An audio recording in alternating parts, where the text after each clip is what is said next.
Señor Javier Elzo, buenos días. Muy buenos días. Un placer tenerle con nosotros esta mañana de El placer sábado. es mío volver a estos estudios que ya no voy a decir que me son familiares, pero en fin, no es la primera vez que Alguna estoy otra aquí. vez hemos hablado, sí. La rapidez, señor Elzo, nos asalta, nos está recortando los tiempos. Como dice Josep Muñoz habitualmente en su espacio, nos deja poco tiempo para pensar y eso nos está generando una mayor angustia. ¿Detecta usted esa angustia? El tema de la aceleración, para mí, es una de las notas con las cuales yo suelo comenzar muchas de mis conferencias.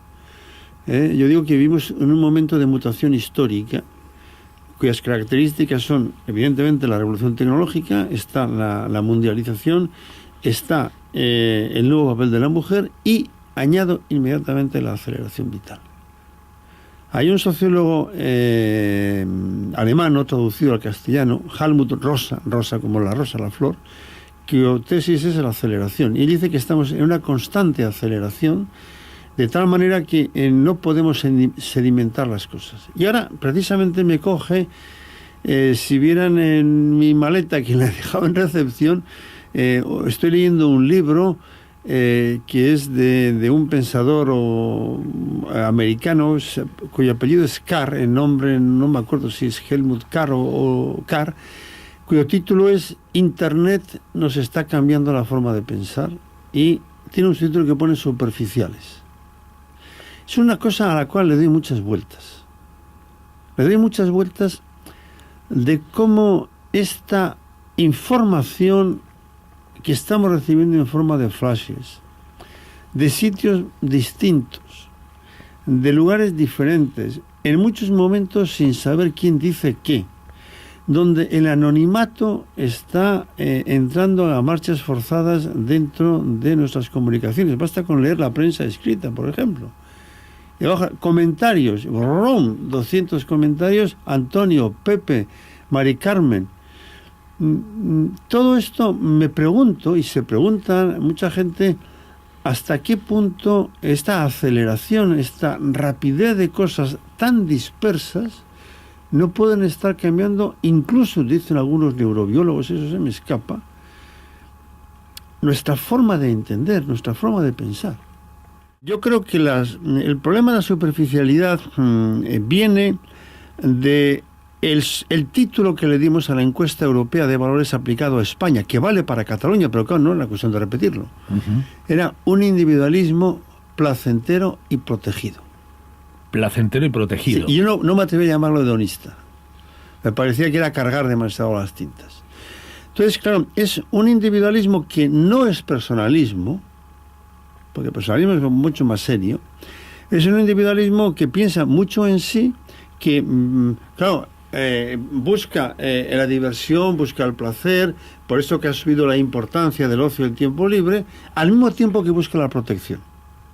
Y por eso, lo acabas de decir, la importancia que se concede a la sanidad, al sistema de seguridad social, a la policía, en el sentido, es un órgano antes la policía era visto como un órgano de autoridad y como un órgano de control, ahora es visto como un órgano de protección. De seguridad. De seguridad.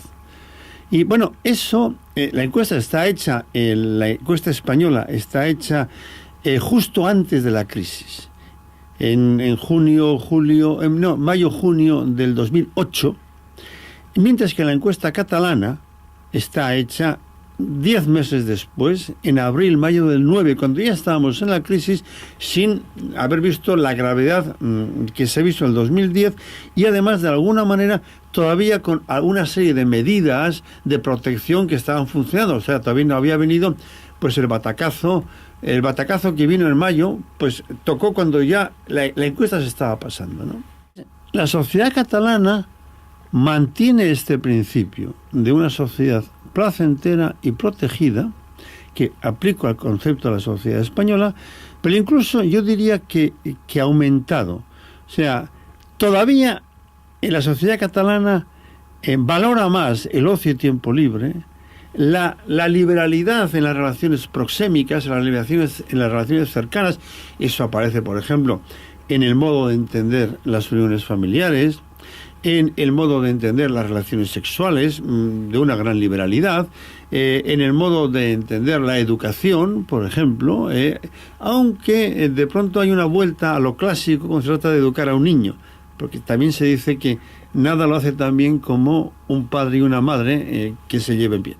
Al mismo tiempo que, y en mayor grado que en el conjunto de la sociedad española, se pide que haya orden y seguridad, que la calle esté tranquila, que no haya problemas en la calle, que yo pueda salir a la calle tranquilo.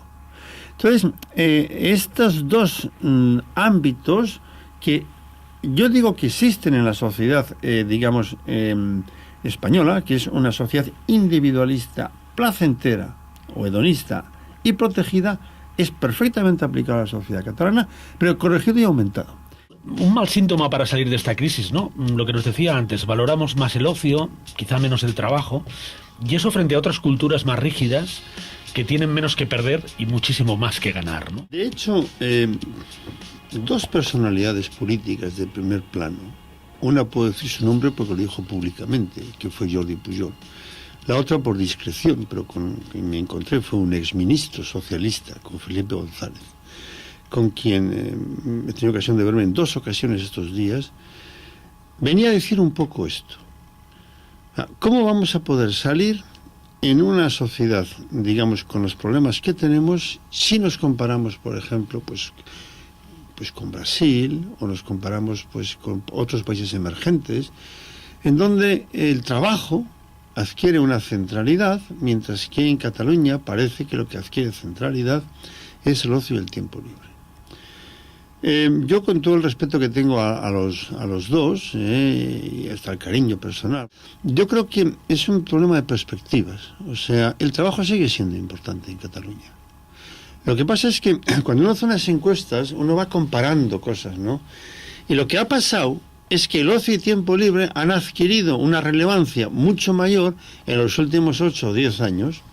Y claro, todavía tenemos el chip de lo que era en los años 2005, 2006, 2007. Claro, cuando se contesta, pues uno todavía tiene el chip. Los valores cambian más lentamente incluso que algunos comportamientos.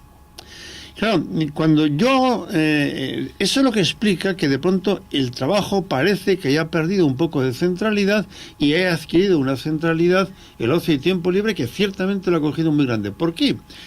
Porque hemos vivido una sociedad muy protegida, tenemos uno de los mejores sistemas de protección social del mundo. Y está muy bien, y hay que defenderlo. Pero eso nos ha hecho acomodaticios también. Y al mismo tiempo estamos constantemente empujados, digamos, a la diversión, al ocio, ya que si tenemos un problema nos lo resuelve la administración. Hemos hecho de la administración un monstruo. Y en ese sentido, el problema más grave, un problema grave que tenemos, y por ejemplo en el País Vasco es más grave, incluso en Cataluña, es una excesiva dependencia del ámbito de la administración. Y es verdad, eso va más allá del antes y después, y hemos perdido una capacidad de asumir cada uno de nosotros nuestras propias responsabilidades. Y eso es muy claro, por ejemplo, cuando yo veo los anónimos, los comentarios anónimos, siempre es para hablar mal de todo lo que suena a administración. Y yo no estoy en la administración, nunca lo he estado.